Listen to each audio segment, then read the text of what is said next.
Our American friends are leading the way. DEI, a system of anti-meritocratic discrimination, is being dismantled, not just in the American government, but much more importantly for us here, in the global corporate world as well. Once again, we can dream that our children will be judged on the content of the character and not the color of the square they post on Instagram.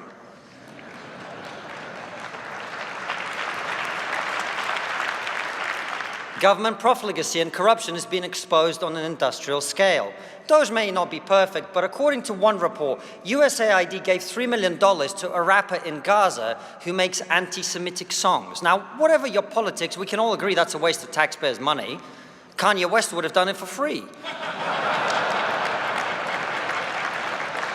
Before we get back to the rest of the video, let me set the stage. This is Konstantin Vadimovich Kisin, a British-Russian satirist, author, translator, pundit, and co-host of the Triggernometry podcast. Believe me, you have to listen to his speech to the end and share with your friends and family, because this is one of the best out there. Ladies and gentlemen, it is great to be back at ARC. If we haven't met, my name is Konstantin. I was born in Soviet Russia, and I moved here when I was a teenager. I love this country, and I say so publicly, which is how you know I still haven't integrated into British culture. Last time we were here, you might remember I opened my speech with this quote from Alexander Solzhenitsyn. I bring it up because it's still true, but also because one of my many critics after my speech claimed that in quoting Solzhenitsyn in this way, I was comparing myself to him. Now, this is, of course, ridiculous. Alexander Solzhenitsyn spent years in a hard labor camp where he endured a starvation diet, brutal punishments, and a complete deprivation of his liberty. I went to a British boarding school. That's where the similarities end. So, what has happened since we were last here? Well, on the positives, let's call it what it is. The tide is turning.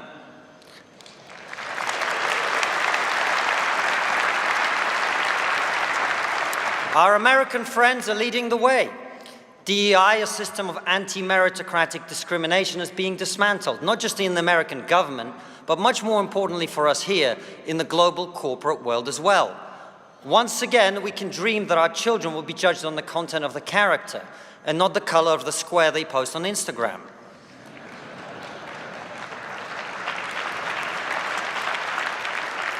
Government profligacy and corruption is being exposed on an industrial scale. Those may not be perfect, but according to one report, USAID gave $3 million to a rapper in Gaza who makes anti-Semitic songs. Now, whatever your politics, we can all agree that's a waste of taxpayers' money. Kanye West would have done it for free.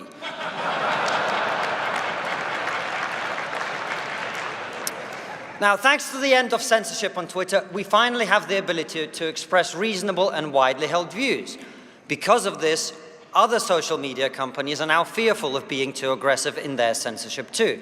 Now, it's true, we haven't yet won the argument on freedom of speech here in Europe. I thought the most hilarious example of this was last week, when J.D. Vance gave a speech in Munich in which he criticized European leaders for trying to shut down speech that they don't like.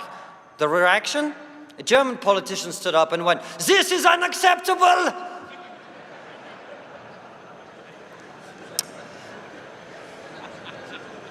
The accent was a bit much, all right.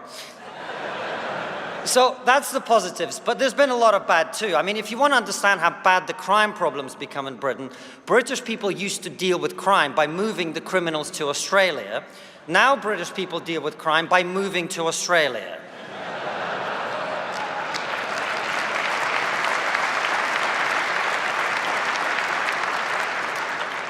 The number of testicular injuries in women's sports is through the roof. I don't think this is a laughing matter. We can all agree women's safety is incredibly important, which is why we must do a much better job of protecting their balls. See, it's jokes like that that get me accused of being a conservative. And I hate it when people call me a conservative because I have made many mistakes over the last 14 years, but even I haven't let in hundreds of thousands of illegal immigrants.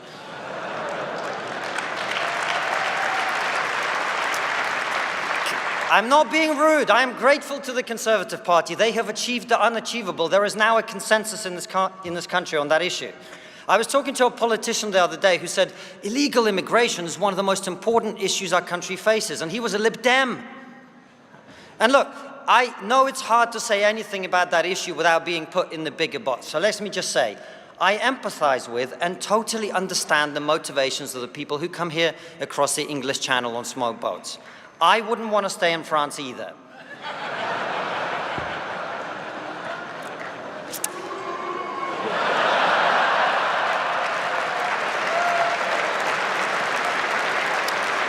See, I lied. I have integrated into British culture.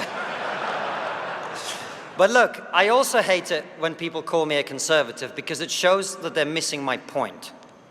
I don't believe that Western values and the societies they created are great because of an ideology or because of party affiliation. I believe our values and our societies are great because I've got eyes. When I look at the fact that millions of people risk their lives to come here every year and no one is going the other way, that tells a story, doesn't it? I know there's a lot of frustration with the state of this country and much of the Western world, but let's keep things in perspective. Of all the things that human beings have invented over the last 200 years, our culture and its values are responsible for most of them. I'm not saying we have a monopoly on genius. There are exceptions, like COVID. That was invented in China. Oh, it's controversial. Look, I know it's a controversial joke. In my defense, it's not a joke.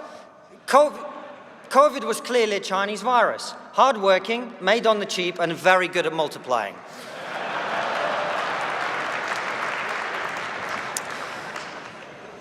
One of the simplest things that most people no longer understand is that we don't lead the world on innovation because we're richer. We are richer because we lead the world on innovation.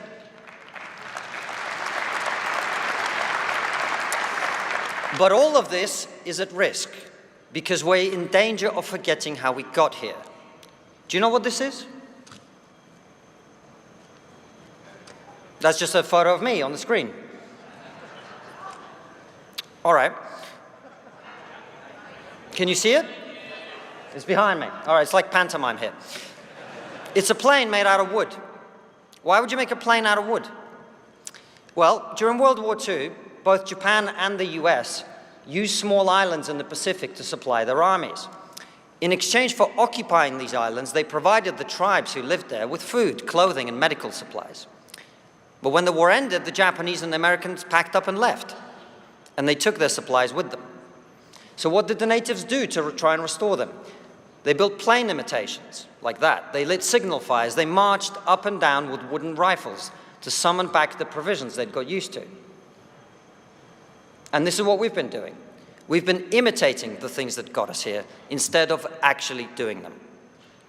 But the good news is, this metaphor is complete bullshit.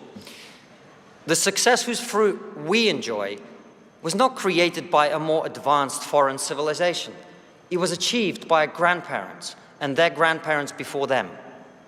A better metaphor would be the one Philippa used when she opened this conference, thereby ruining my speech. It's King Theoden from Lord of the Rings who sits on his throne, paralyzed. Bound to his seat by lethargy and passivity, he's kept there by a weaselly servant called Grima Wormtongue, who whispers dispiriting, cowardly lies in his ear. Too many people on our screens, our newspapers, in our schools and colleges have been modern-day Grima Wormtongues, who pour their cowardly lies in our ears and those of our children.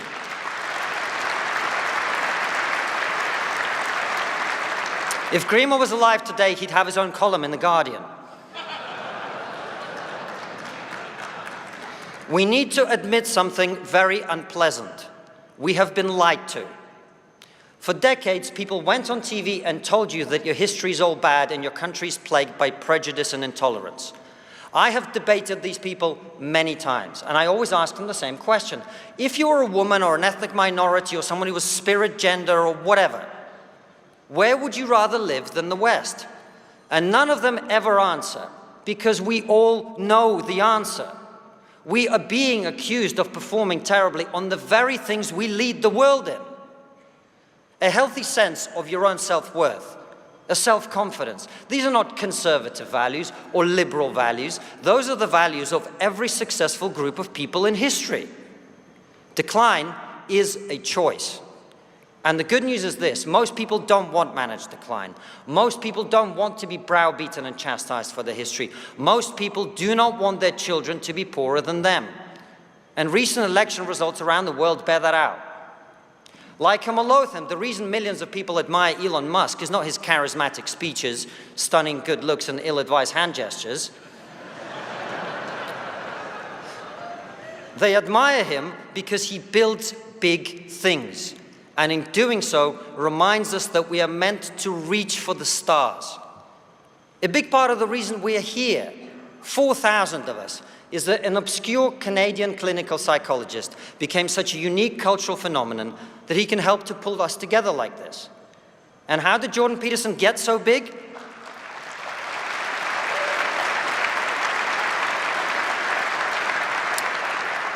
How did he get so big? He reminded us of something that human beings have known for millennia, that if you adopt the attitude that honesty is better than lies, that responsibility is better than blame, and that strength is better than weakness, your life will get better.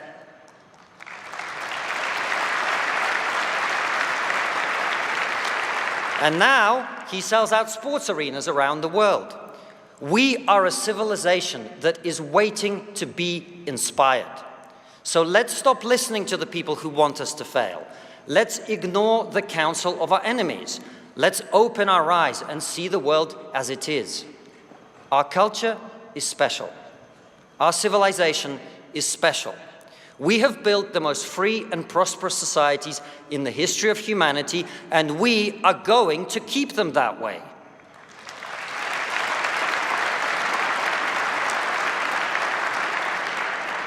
But to do so, we're going to have to win the arguments. Many of them we've been talking about in the last 3 days. On free speech, we've allowed ourselves to be backed into a corner. The attack line against us is that we want to return to some crueler time when people could be mean and nasty. But the truth is, we don't believe in free speech because we want to go back to the past. We believe in free speech because we know that without it, we can't get to the future. We need to speak freely in order to think freely, and if we can't think freely, we won't move forward. Free speech is not a right-wing value or a left-wing value, it's a Western value.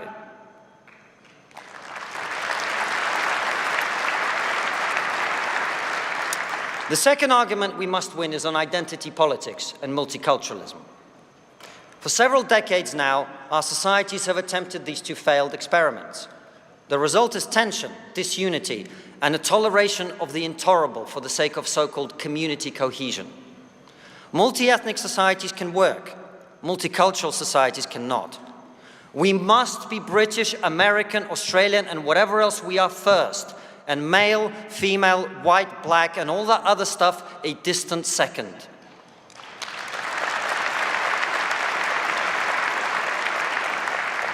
And the final argument we must win is about whether human beings are good.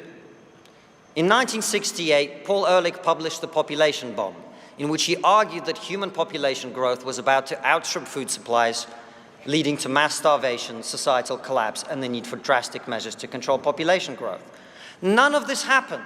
He was completely wrong. But the ideas live on unaffected in the minds of our political and media elites. At the core of the net zero agenda is a fundamental sense that human beings are a pestilence on the planet. That if only we could stop them reproducing and encourage them to die out peacefully, the planet would finally be safe. This has become so ingrained that many people now say they will not have children because of climate concerns. We must never get used to this because it represents a grotesque moral inversion. The birth of a child is a universally celebrated thing.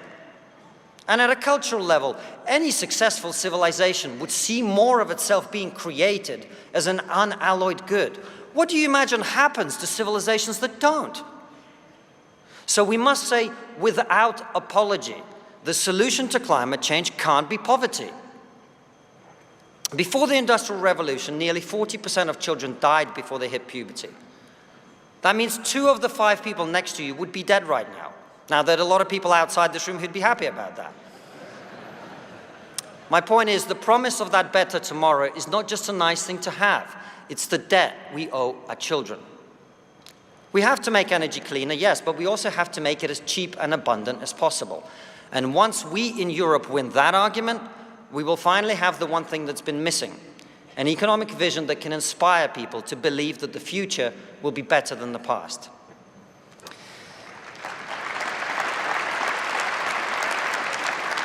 Now look, they asked me to say something uplifting and motivational. I'm Russian, Ukrainian, British, and a little bit Jewish. Those are not four groups of people that are known for their optimism and joie de vivre. But let me share with you the most inspiring thing that anyone's ever told me. You're going to die. Yeah, we're all going to die, huh? No, you are going to die. And when you do, there will be a gathering of people that loved you. They're going to say some words, meaningful, important words. They're going to put your body on the ground, and then they're going to go and eat some food. And after that, they're going to go home and squabble over your inheritance. That's it. We're going to die.